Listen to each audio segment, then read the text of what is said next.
20 শতিকাৰ আৰম্ভণিত সাইবেৰিয়াৰ কিছুমান পৰ্বতাৰোহীয়ে সিদ্ধান্ত লৈছিল যে সিহঁতে কৈলাশ পৰ্বত আৰোহণ কৰিব, যি পৰ্বতত আজিলৈকে কোনো পৰ্বতাৰোহীয়ে সাফল্যৰ সৈতে আৰোহণ কৰিব সক্ষম হোৱা নাই। সিহঁত বহু অভিজ্ঞতা থকা পৰ্বতাৰোহী আছিল। সিহঁতে কৈলাশ পৰ্বত আৰোহণ আৰম্ভ কৰিছিল, কিন্তু কিছু মুহূৰ্তৰ ভিতৰতে বতৰ বেয়া হ'বলৈ ধৰিছিল আৰু এক পইণ্টৰ পৰা সিহঁতে চাৰিওফালে দেখিলে যে তেওঁলোকৰ পৰিস্থিতি খুব বিপদজনক হৈ পৰিছে।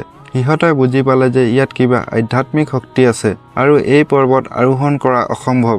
কোৱা হয় যে বৃদ্ধতাৰ ফলত 1 বছৰ পিছত সিহঁত সকলোৰে মৃত্যু হৈছে। যদিও 1 বছৰ আগতে সিহঁত সকলো যুৱক আছিল, এই ঘটনাটি একেবাৰে আচৰিত আছিল। যিসকল তীৰ্থযাত্ৰীয়ে ইয়াত দৰ্শন কৰিবলৈ গৈছে, সেইসকলে কৈছে যে মাত্ৰ 12 ঘণ্টাৰ ভিতৰত তেওঁলোকৰ চুলি আৰু নখ দীঘল হয়, যিটো সাধাৰণতে 2 সপ্তাহত বৃদ্ধি পোৱা চুলি আৰু নখৰ পৰিমাণৰ সমান। কৈলাশ পৰ্বত এতিয়াও মায়াবী হৈ আছে। আজিও কৈলাশ পৰ্বতত কোনো পৰ্বত আৰোহীয়ে কিয় আৰোহণ কৰিব সফল নহ'ল? আমি জানো যে মাউণ্ট এভাৰেষ্টৰ উচ্চতা 8,848 মিটাৰ। তথাপিও মাউণ্ট এভাৰেষ্টত এতিয়ালৈকে 11,312 জন পৰ্বত আৰোহীয়ে আৰোহণ কৰিছে।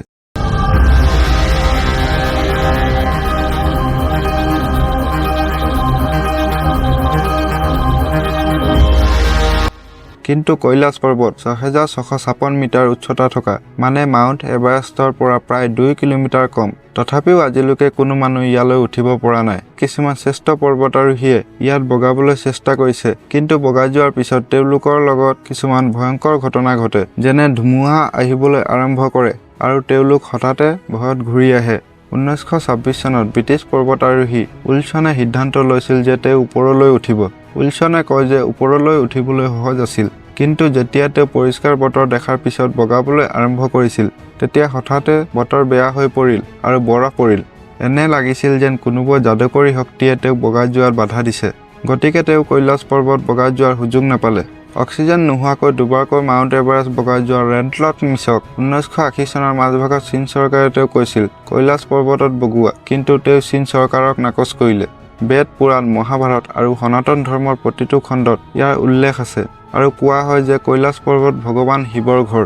বেদত উল্লেখ আছে যে কৈলাশ পৰ্বত মহাজাগতিক অক্ষ আৰু বহু শাস্ত্ৰত উল্লেখ আছে যে ই বিশ্ব ব্ৰহ্মাণ্ডৰ প্ৰৱেশ পথ।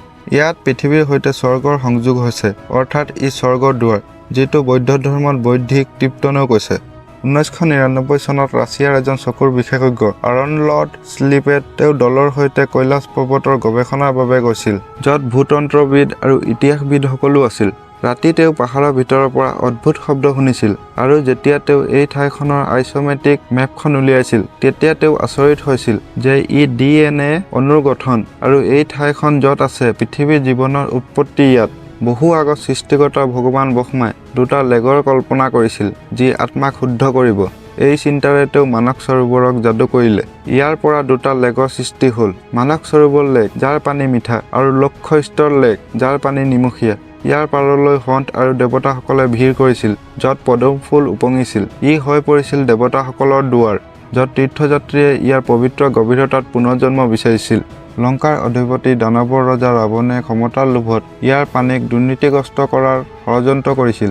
এই লেক দুটাত জলজ উদ্ভিদ বা সাগৰীয় জীৱ জীয়াই নাথাকে। 2টা লেক একে ঠাইতে অৱস্থিত। 2টা লেগৰ জলবায়ুৰ পৰিস্থিতি একে হোৱাৰ পিছতো ইয়াত জলজ জীৱ বিচাৰি নাপাব। ইয়াৰ পানী খালে যিকোনো ব্যক্তিৰ সকলো পাপ ধুই যায় আৰু আধ্যাত্মিক শক্তি বহু বৃদ্ধি পায়। অগণন মানুহে নিজৰ জীৱনত এই অভিজ্ঞতা লাভ কৰিছে, কিন্তু আজিলৈকে বিজ্ঞানীসকলে কোনো ৰহস্যজনক কাৰণ ক'ব পৰা নাই। পৃথিৱীৰ বহু বিজ্ঞানী আছে যিয়ে এই কথা বুজিবলৈ চেষ্টা কৰিছে। বহুতো কথা আছে যাৰ যুক্তিসংগত সম্পৰ্ক বিচাৰি পোৱাটো অতি কঠিন, যিটো কেৱল অনুভৱ কৰিব পৰা যায়। কিছুমান বিজ্ঞানীয়ে কয় যে কৈলাশ পৰ্বত এটা পিৰামিড, যিটো প্ৰাচীন কালত কোনোবা শক্তিশালী আৰু উন্নত সভ্যতাই নিৰ্মাণ কৰিছিল, কাৰণ ই পৃথিৱীখনক বিশ্ব ব্ৰহ্মাণ্ডৰ সৈতে সংযোগ কৰে। ই এক ৰহস্যময় আৰু শক্তিশালী শক্তি। বিজ্ঞানীয়ে বিশ্বাস কৰে যে কৈলাশ পৰ্বত পৃথিৱীৰ অন্যতম শক্তিশালী ঠাই।